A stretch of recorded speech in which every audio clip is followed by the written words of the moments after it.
د افغانستان معلولینو ملي لوبډله هیواد ته ډک لاس راستنه شوه. خوږو نازنینو ملګرو چې څه یې وکړل، کوم دغه سیریز کې کومې لاسته راوړنې او کومې بریاوې درلودې، ټول معلومات درکوو. تر پایه راسره پاتې شئ.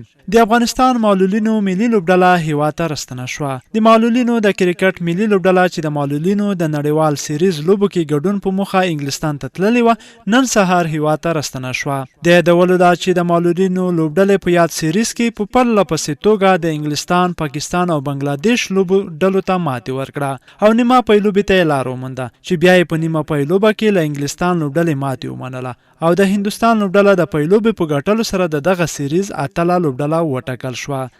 چې افغانستان د دریو بریاو وروسته کومه بریا لاسته رانه وړه او ونشو کولای چې پای لوبې ته لار پیدا کړي، نو نن هیواد ته راستنه شوه او په ویاړ درون هرکلی وشه.